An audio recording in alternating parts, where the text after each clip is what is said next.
It's important to note before I launch into some of those details that there was never any study done to look at what are the costs and benefits of net metering? Are there cost shifts?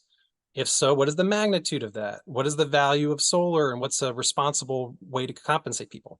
There was never any sort of study like that, or even utilities proposing in a docket, making those kind of claims with any kind of quantifiable, verifiable data. Nevertheless, the utilities saw kind of where the trend was going, even though we were a very small solar market. They saw that as a threat to their monopoly business.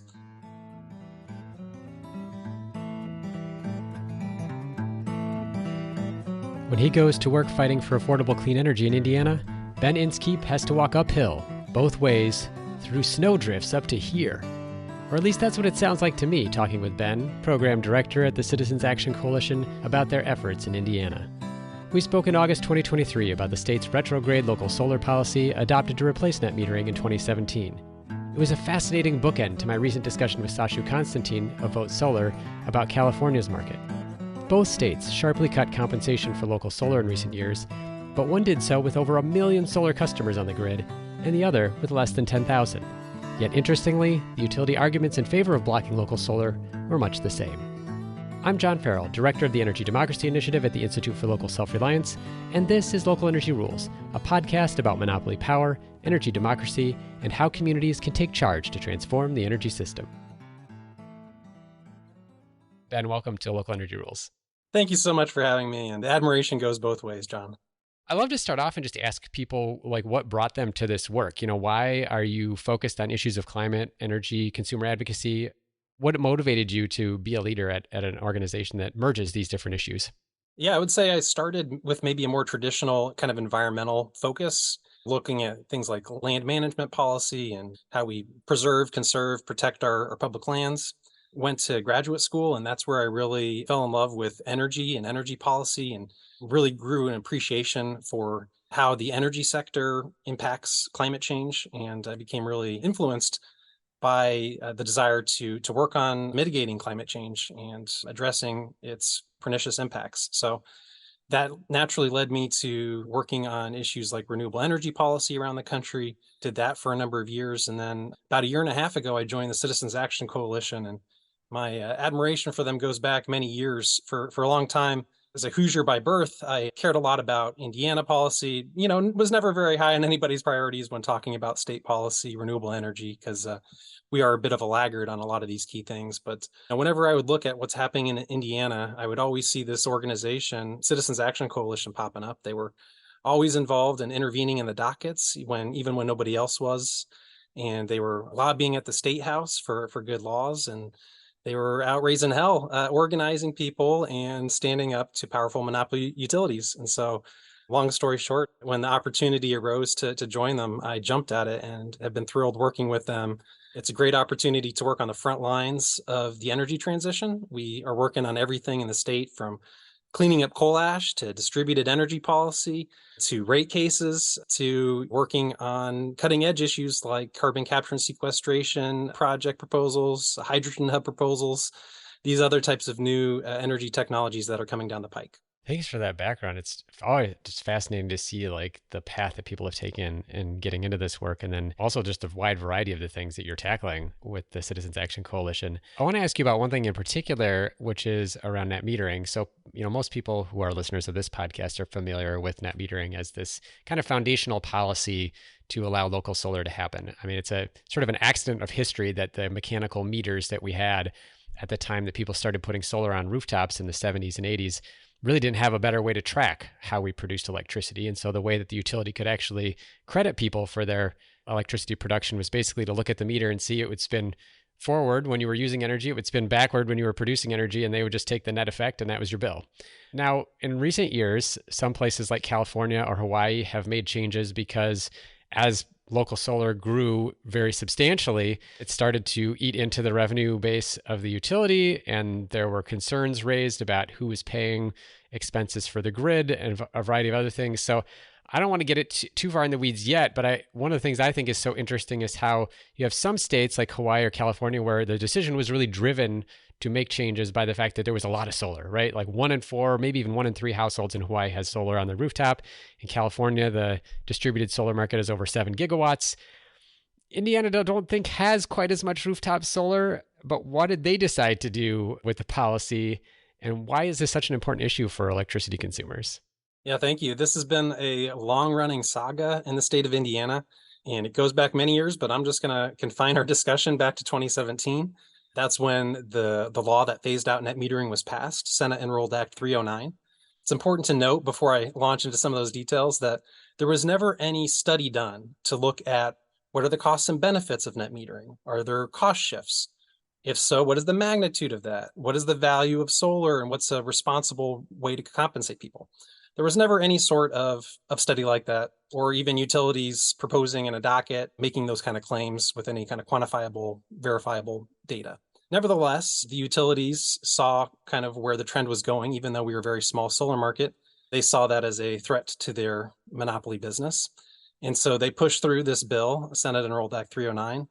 And that did three major things that I want to focus on for our conversation. First, it reduced the compensation rate. So it phased out net metering and replaced it with what we call an excess distributed generation credit rate, or EDG tariff. And that compensation rate specified in the statute is you look back at the previous year's wholesale market prices applicable to the utility. So you look at the LMP prices in MISO, for instance, and you calculate what that average is. And then you give that as the compensation rate plus a 25% bonus tacked on, kind of waving your hand of, well, we know there's some other benefits that solar provides above the just whatever the wholesale market price is, but we aren't going to bother to figure out what the right number is. So let's just tack on 25%.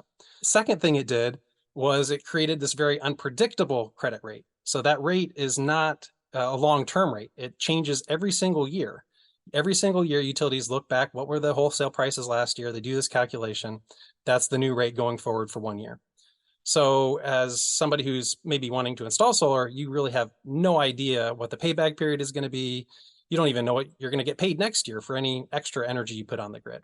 And then the most consequential aspect of this law is the third point, and that is excess distributed generation ultimately became determined to be measured on an instantaneous basis. And this was something that wasn't clear in the statute. It was kind of a vague wording. And so this took going all the way to the Indiana Supreme Court to adjudicate. And it had a really profound impact. So the statute says, when you're figuring out what is excess distributed generation, what is the amount that you're going to be crediting this wholesale rate plus an extra 25%, you need to look at the difference between the kilowatt hours you send to the grid and the kilowatt hours you take off the grid, right? You do this calculation. Sounds an awful lot like net metering, right? It sounds like you're taking the difference between what you're giving to the utility and what you're taking off the grid. And so if you calculate that over a monthly period, that would be very similar to net metering.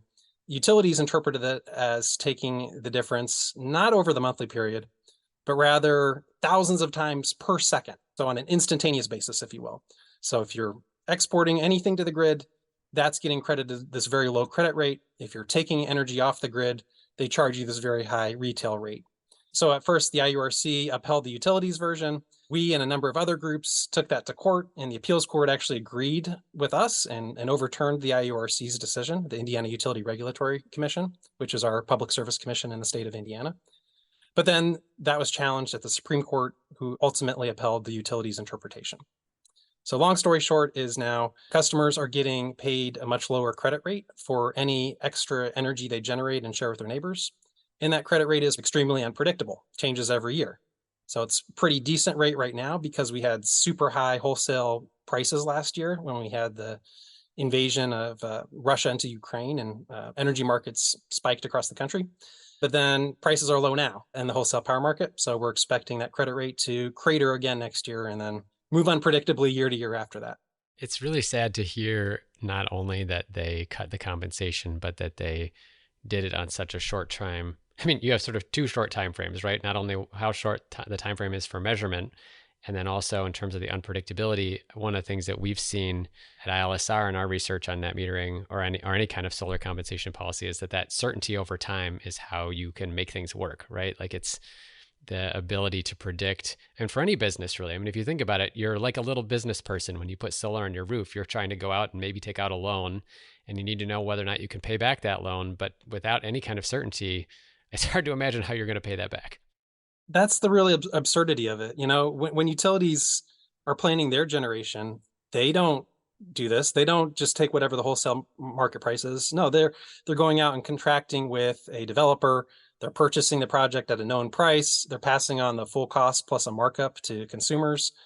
And they know they're going to profit off it for 30 years into the future. So it's kind of particularly ridiculous because you see utilities now getting approval for large utility scale solar projects at a price that's higher than the credit rate than for DG customers today. So even though distributed generation provides a whole host of benefits, number one, you don't even need to use the transmission system to deliver the power. But now you have this kind of insult to injury where the utilities are pushing through higher priced projects and they're getting complete certainty on their rate of return, whereas consumers are left in the dark. Just out of curiosity, what is the rate of return that Indiana utilities are getting on those utility scale projects? Well, the return on equity for our utilities, it ranges from about 9.7 to 10.4%.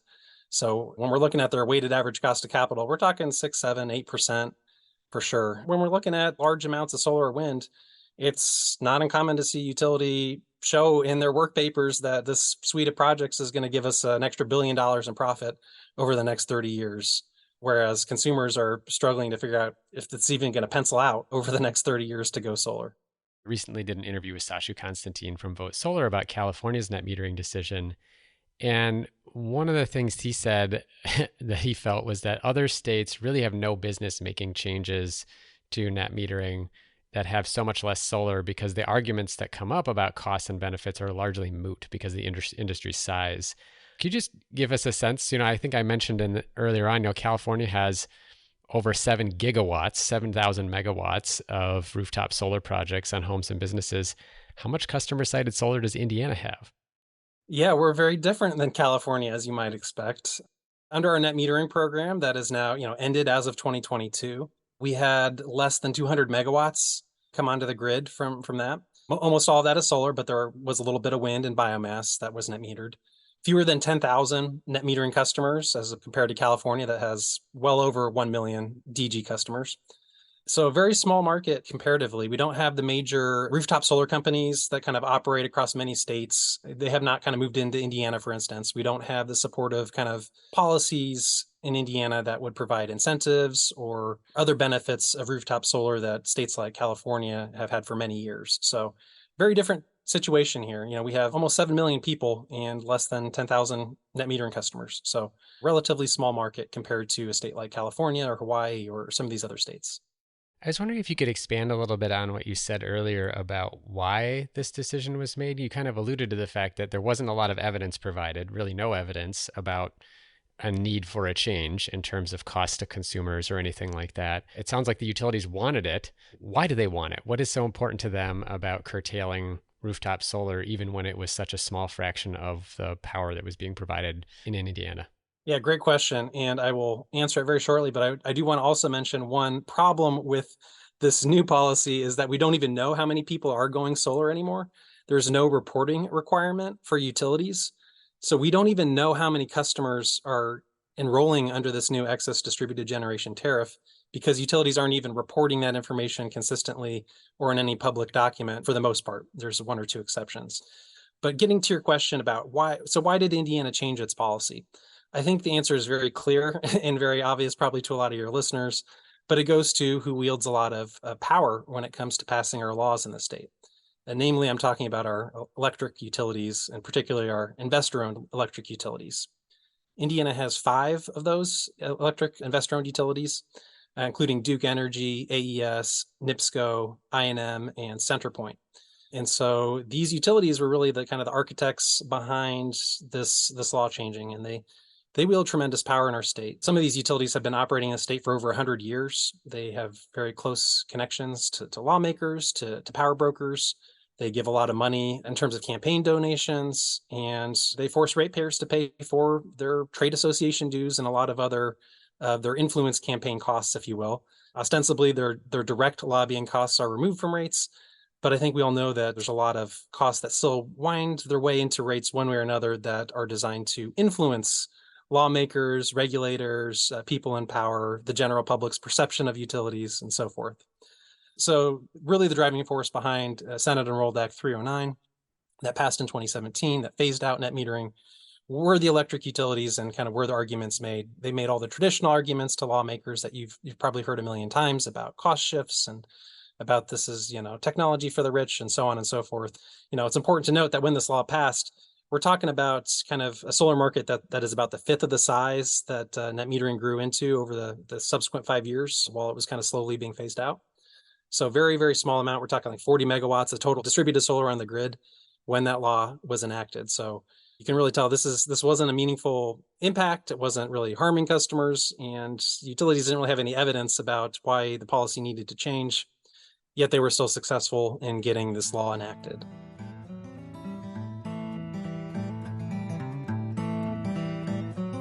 We are going to take a short break.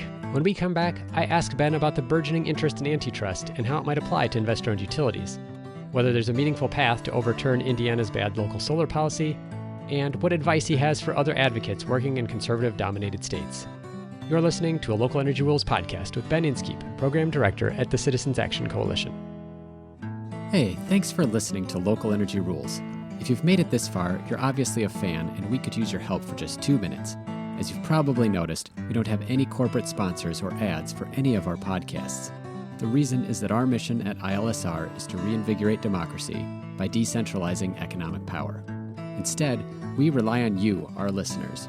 Your donations not only underwrite this podcast, but also help us produce all of the research and resources that we make available on our website and all of the technical assistance we provide to grassroots organizations. Every year, ILSR's small staff helps hundreds of communities challenge monopoly power directly and rebuild their local economies. So please take a minute and go to ilsr.org and click on the donate button. And if making a donation isn't something you can do, please consider helping us in other ways. You can help other folks find this podcast by telling them about it, or by giving it a review on iTunes, Stitcher, or wherever you get your podcasts. The more ratings from listeners like you, the more folks can find this podcast and ILSR's other podcasts, Community Broadband Bits, and Building Local Power. Thanks again for listening. Now, back to the program.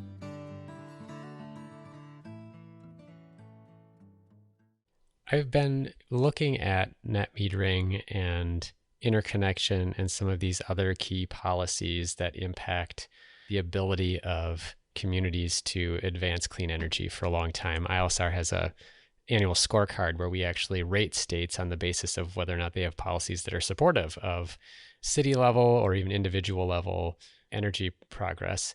One of the things that's been really interesting about that, and ILSR sort of broadly has been looking at corporate power in the economy and sort of the revival of antitrust, which is the anti-monopoly laws that we've had on the books for many years and often unenforced. So generally speaking, these investor-owned utilities, because they are public monopolies, are exempt from antitrust regulation under the theory that utility regulators like the Indiana Utility Regulation Commission is overseeing what those utilities are doing and making sure that it's protecting the public interest. But one of the things I thought it was interesting in his essay is he looked at that from an anti-monopoly, antitrust perspective, and he said, you know what, regulators don't typically think about competition and think about the actual market when they are making those kinds of decisions. They more often than not are only looking at this issue of, is this rate like well designed? Is it prudent and reasonable? Some of those kind of key terms that pop up in utility regulation. And his argument was, if in a utility docket where they're talking about interconnection policy or net metering compensation, that the commission is not actually scrutinizing potential impacts on market participants like those independent solar companies. Or, for example, in a lot of states now, we're having conversations about EV charging and it being provided by non-utility companies. That if commissions don't think about this and it's not part of the public record, this issue of competition, they could actually expose utilities to antitrust scrutiny. And I'm just kind of curious what you think of that, and if you think it would be welcome for us to have more antitrust scrutiny of utilities, given the experience you've had with net metering policy in Indiana. Well, we definitely need more antitrust scrutiny, especially when it comes to our utilities. I think that there's a tremendous amount of evidence showing their systemic way they've undermined democracy. They've wielded their power in ways that are undermining the public interest. I do find the arguments that Michael Rohr kind of put forth to be kind of interesting academically to consider. When I look at it, its practical impacts or ability to kind of effectuate it in the state of Indiana, I do see a number of challenges that maybe would limit its possibility specific to Indiana and maybe some other similarly situated states. I think probably the biggest drawback or biggest issue is that our General Assembly can just pass a law that kind of negates these kind of arguments. So, for instance, this Senate Enrolled Act 309 was passed by our General Assembly.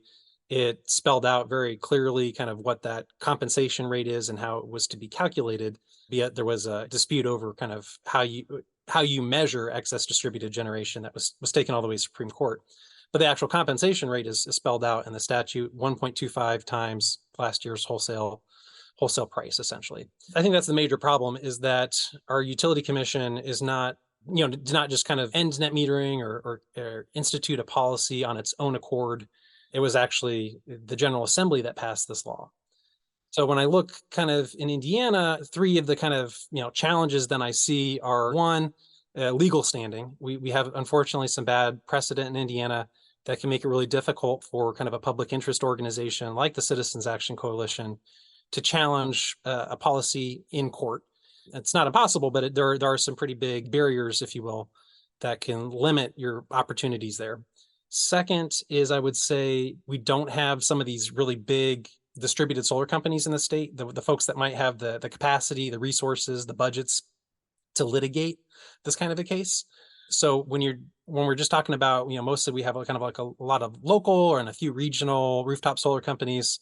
Much easier path for them is just to go next door, go to the state next door and operate there, as opposed to waging a multi-year, maybe hundreds of thousands, maybe millions of dollars legal battle. And then last, I would say that even if that pathway was successful, the courts agreed that there was, some antitrust issue and they, slapped the utility on the wrist. I think the utilities would then likely go to the General Assembly and get the law changed, which we have unfortunately seen a number of times in the past in Indiana, where we get a favorable ruling in court. The very next legislative session, the utility is working behind the scenes and getting a law passed to essentially negate the court ruling. And that's unfortunately happened multiple times in the last decade. And so you also have to think through that aspect as well. So even if you go through the time, the expense, the trouble, and you're victorious, that victory could be very short-lived. I agree with you right now that this is maybe an academic exercise in most places. One of the things that I've noticed is even among the sort of energy attorneys I've talked to, they've often said, well, if I was going to litigate, I'd probably pick an easier law to win on because there's such a poor history of antitrust enforcement. One of the things I've heard of, though, that's interesting is some states' attorneys general, which, may also be not a good venue for you in Indiana, have been getting interested in this. But also to the degree that these antitrust laws are federal, those decisions might not rest with a state legislature. Like they could pass a law to do something, but if it is preempted by federal antitrust law, as the Federal Trade Commission seems to be reinvigorating, there might also be some opportunities there. So I don't know.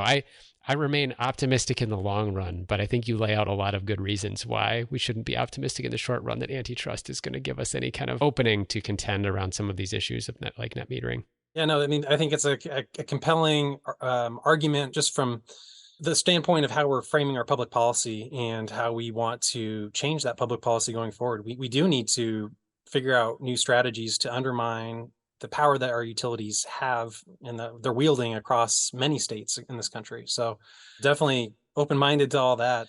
There are some pretty tricky challenges. How do you sort out whether a utility is doing a specific action for anti-competitive reasons versus we've seen utilities make a lot of arguments just on like the cost shift issue. And so I feel like a utility could maybe push that kind of an argument in bad faith, even though there's maybe weak evidence for it, or for whatever reason, I think they would be able to come up with a public-facing explanation for the change, even if behind the scenes, their real motivation, the underlying motivation, is to snuff out competition. Oh, I think we can count on them to come up with some good arguments in bad faith around this. You didn't mention it, but I always think about reliability as sort of the last refuge of the utility scoundrel in any kind of public policy dispute, that something about reliability will come up and they will be asking everybody to defer to them as managers of the grid and what constitutes something that is safe and reliable. So tossing aside antitrust, I was interested in sort of asking you about that academically, but there have been cases of net metering decisions curtailing local solar that have been overturned before by state regulators, legislators, even ballot measures. Do you have any kind of prospect for reversing this decision in Indiana? Do you feel like it would be in the best interests of Indiana electricity consumers? But also feel free, like you're, I think, very well placed to know, like, is this a fight you would want to pick? So I guess I'm curious, number one, is there any hope for picking this fight and winning? And if not, what are the fights that you are trying to pick that can advance clean energy in a way that's good for Indiana consumers? Absolutely. We support the repeal of Senate Roll Act 309, the return to net metering, or reopening of this issue, and having a thoughtful discussion about creating a policy that works going forward. So we'd very much love to see the General Assembly reconsider the current law and find a way to make a viable pathway forward for folks to be able to go solar. Currently, we see that as a pretty challenging pathway with the current General Assembly. There's a lot of challenges there in getting that law changed. One of the things we are focusing a lot more on right now is community solar and working with a broad coalition of groups in Indiana. We just formed the Hoosiers for Community Solar group earlier this year, and we are all working together to try and get third-party independent community solar passed in Indiana, so we can have more distributed solar. We can have solar available to folks that can't put it on their roofs. And so we see that as a mechanism for at least trying to advance that conversation in the short term, even if in the long term we are very much interested in finding better pathways to rooftop solar and fixing our current policy there. So I think the most promising pathway would be General Assembly fixing the law, because this was a General Assembly law that created this issue in the first place. But there's one other pathway maybe worth mentioning, and that is utilities do have authority under current law to propose alternative tariffs if they wanted to, or if, for instance, as a result of a settlement agreement in a case, they were required to, as part of that settlement, they could put forth an alternative solar tariff that could provide a better structure, a better compensation rate, a better measurement of distributed generation and how you're compensated. So that's a potential possibility as well. As you can imagine, utilities have not been forthcoming with such a proposal to date. So we are continuing to work all potential pathways. Another way we're trying to work to just get more clean energy in the state of Indiana is putting a lot of resources behind our involvement in integrated resource planning and looking for viable pathways to have a more holistic consideration of distributed generation as a resource that could be selected within an integrated resource plan, as well as make sure that resources like solar, wind, battery storage are all fairly being considered in integrated resource planning. And that's been very successful to date, I would say, a surprising success story in the state of Indiana. We've had 4 out of our 5 investor-owned utilities commit to closing all of the coal plants that they own by the end of this decade. So we are a very traditionally coal-heavy state. We were 90% coal just a decade or two ago. We're now down to about 50% coal in terms of our electricity grid. And we're going to see that continue to shrink. And we're building lots of solar and wind in the meantime. And we're pushing to make sure it's not just the utility scale stuff, but also the tremendous benefits that come from local distributed energy as well. It's so interesting to hear you talk about the distributed energy as a resource. We worked with some folks in Minnesota, a couple of resource planning proceedings here. I could come up with kind of a model for solar adoption in different states that could help kind of give an illustration of, well, here's how much solar might happen if you do this and at what price. Vote Solar in particular has been doing a really nice job, I think, of articulating that. So I wish you good luck with that. Yeah, kudos to you. Kudos to Vote Solar. Kudos also to our partners at Solar United Neighbors. We are looking at that very model that you all put together and that you all have been pushing. And we're looking for ways to do the same here in Indiana. Really appreciate the work that you've done on leading this issue, and really grateful for these great partners we have that are helping us push this issue here in Indiana. Well, I should at least say a tip of the hat to Will Kenworthy at Vote Solar. We did the modeling work at ILSR, feeding off of a different project because we were just curious, like how much local solar could you get and how would that inform how much capacity the utility should ask for. But it was really Will who came up with this idea. But what if we model it as a resource and actually plug it in as like, how should the utility pay for these distributed resources and acknowledge their value? So a good meeting of the minds. And certainly he and Vote Solar have done much more to actually take advantage and use that model than anyone else. So anyway, it was nice to spend a little time talking about it, because if there's other folks listening who are thinking about ways to get their state to move on distributed solar, it's been an intriguing way to talk about distributed generation, not just as like a net metering and things that happen outside of the commission and the rate case and the resource planning process, but as things that can be included in it. Yeah, and these integrated resource planning stakeholder sessions are outside of kind of docketed proceedings in Indiana. It really is a great forum for having a meeting of the minds with folks at utilities, with other stakeholders, opportunities to collaborate on thinking through things. So we've been really grateful that we've had a lot of productive meetings, stakeholder sessions, opportunities to kind of improve with each cycle. With each IRP cycle, we've seen measurable improvements with how things are done, and we think this is kind of an exciting way to continue that improvement, to have a more holistic and better way of considering DG and how it can provide a lot of benefits to ratepayers now and into the future. So, given the struggles that you've had with advancing distributed generation, with making sure that utilities are doing things in a way that's in the public interest, if you had a magic wand that you could wave to fix the worst problems of the electricity system in Indiana or elsewhere, where would you point it? Where do you see as the worst problems of the system and the really the root causes of the struggles that you have trying to advance clean energy and affordability? Yeah, I mean, big picture, I think our investor-owned monopoly utility business model needs to change, and that's at the root of a lot of our problems. We need to get back to the focus of the public interest in having essential electricity service really be focused on serving the public interest. Now, in terms of immediate problems facing our consumers in Indiana, I would go broader than just thinking about solar, distributed generation, climate change. I would say we are facing kind of an affordability crisis in the state. And that's one reason we support distributed generation, energy efficiency, these other technologies, is because we think in the long run that they help lower costs, they help consumers reduce their bill impact. But when it comes to a lot of folks who are struggling financially right now, we're seeing an epidemic of people being disconnected from the grid. So priority number one for me, if I had my way, would be to address our current disconnection crisis, where we have our investor-owned utilities disconnecting customers from essential life-saving electricity service, from water service, from other utilities, because they can't afford these never-ending rate increases that we're seeing. Electricity service, as your listeners probably are very acutely aware, it's an essential service. You need it to participate in society. People need it just to stay alive if they have medications that are refrigerated or they use medical equipment that relies on electricity. And so we really do need to kind of end this model where if a for-profit company that's controlling the grid, that's brokering our laws, if they can just shut off your power because you're no longer helping them profit and you can't pay your bill, that's a crisis.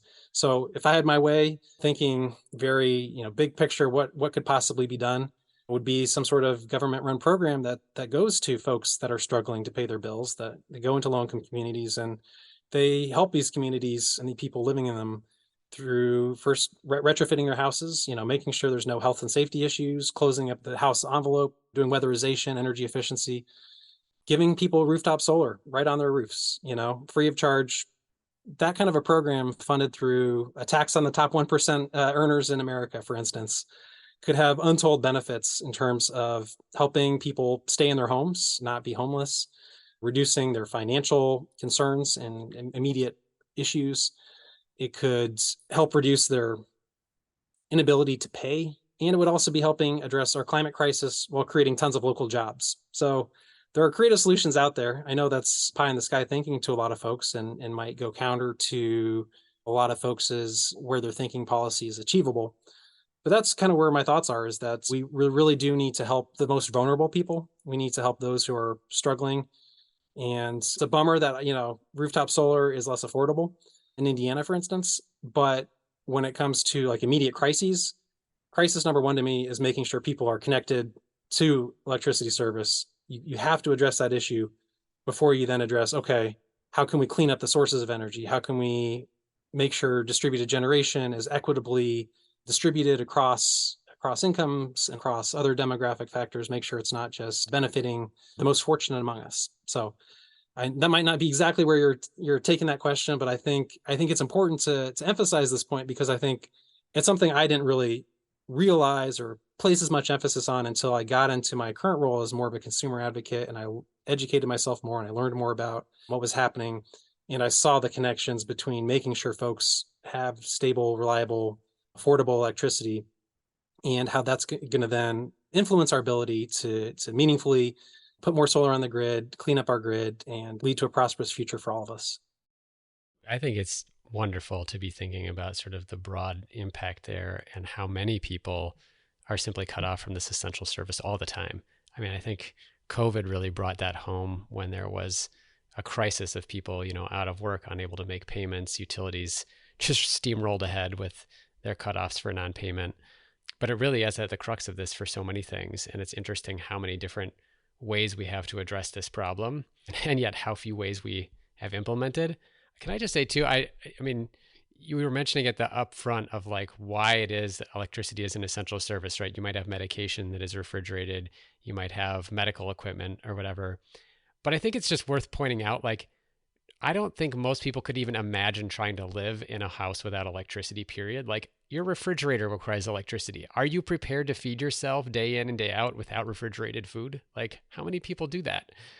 People must do that. But I can't even imagine. Like, my refrigerator is stuffed full of stuff. It falls out on me all the time. Like, I don't get how people could even figure out how to manage things like eating and drinking without refrigeration. And so the idea that we have to somehow justify on some like higher level basis of your medication and you could die, it's like, or you could just have a really hard time feeding yourself, because how do you do that without a refrigerator? Absolutely. And with climate change happening, I think it really highlights more reasons why. For instance, higher temperatures make it literally, impossible to live in a house when it's 100 plus degrees outside. Your body cannot withstand that heat for long periods of time, particularly vulnerable people. The forest fires up in Canada, I think, highlighted for those of us in the Midwest who had not experienced that kind of level of poor air quality to that extent, at least this past summer, just the importance of being able to go inside and have filtered air to breathe, having air conditioning, having air purification. It's damaging to breathe in high amounts of these particulate matter from forest fires. And if you can't escape that, then yeah, it's going to have a really dire impact on health. So yeah, we could go on all day, but I think this summer has really highlighted these other additional issues of just the essential nature of these utility services for me. And I hope it has got a lot of other folks thinking about that too. I'm kind of curious what advice that you would give. There are many states that are dominated by conservative legislatures that are not motivated by climate change, for one thing, and those issues that we just discussed. They're often more sympathetic to local solar, although clearly, as you've illustrated with Indiana, a little bit too sympathetic to the investor-owned utility relative to their beliefs, maybe more libertarian beliefs in local solar. So I guess what advice do you have for folks who are trying to advance affordability, clean energy, local solar in other states that are dominated by conservatives to help maybe preserve access to local solar, but just to even preserve access to ways to advance clean energy and other solutions that keep electricity affordable? Well, gosh, if you have the solutions here, let me know, because we are trying ourselves to navigate these waters, and it's definitely challenging. So first, I want to say, if that does describe you, if you are somebody working in one of these states, and I do want to say thank you so much for your work. It's often thankless work. It's often not given the attention, and people aren't aware of the sacrifices. Yeah, all that goes into the frustration of maybe working in an environment that can you encounter a lot of failure, or it feels like failure, because year after year it's really hard to make the positive change you're trying to do. So thank you to those folks that aren't giving up and that are continuing to push on this. Your work is valuable, and we really appreciate you. So in terms of what I've seen working in Indiana and working in similar contexts, I think one aspect is focusing on building broad coalitions. If it's just the Citizens Action Coalition going up against the five biggest utilities in the state of Indiana, we're going to lose most of the time. They make billions of dollars a year. They have very sophisticated dozens of lobbyists. They outnumber us tens of thousands of employees to a dozen of us. So we certainly can't beat them on our own. And that's exactly why we see the wisdom of things like joining broad coalitions for supporting community solar, coalitions that include conservative groups, liberal groups, religious groups, public interest organizations, business organizations. I think that's really how you can take on powerful entrenched interests, is by having that kind of a broad coalition that can make the case before lawmakers, that can speak to the very different perspectives and ideologies across lawmakers. I think it's important to emphasize some folks who maybe haven't spent a lot of time in a conservative state might think all Republican lawmakers are the same or very similar. But we actually see there's a very broad spectrum of interests, of philosophies, of ideologies just within the Indiana Republican Party, for instance. So it's important to get to know those lawmakers, to spend a lot of time working with them, to find champions. And there's very different perspectives among Republican lawmakers when it comes to these issues. So it's important not to write them off, and it's important to spend a lot of time and effort on the ground and talking with them, educating them, not speaking down to them, not thinking that they don't know about the issue. I think that's where a lot of Democrats kind of often fall into this trap of thinking Republicans just aren't educated on the issue. I just need to educate them. And oftentimes that's not the case. It's just you have a different political philosophy, a different ideology. And so it's often finding common ground, finding where you might have ideological differences, but you still agree on this narrow issue of solar makes a lot of sense, whether I'm motivated for the reasons of climate change or whether you're motivated for reasons of independence and property rights and local ability to reduce your energy bill as a life, liberty, and pursuit of happiness in your district.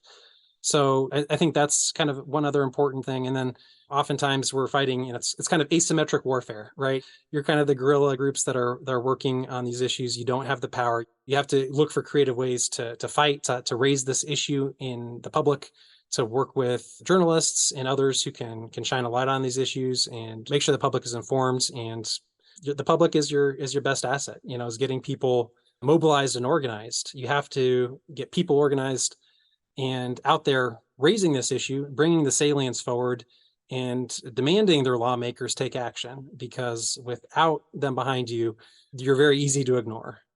Well, Ben, thank you so much for joining this episode of Local Energy Rules and talking about the struggle over local solar and many other issues around clean energy in Indiana. And thank you for your work and that uphill fight.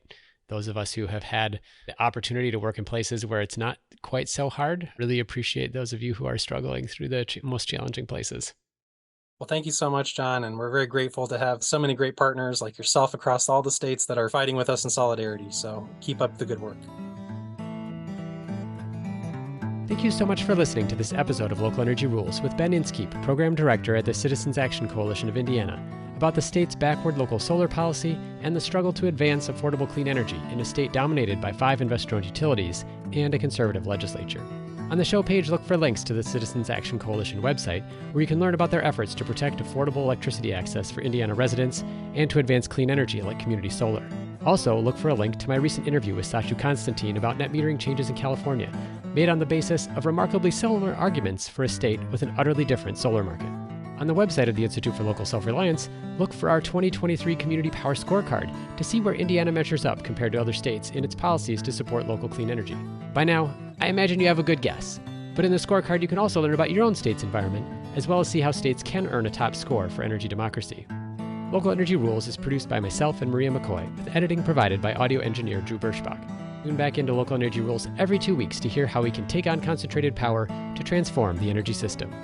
Until next time, keep your energy local, and thanks for listening.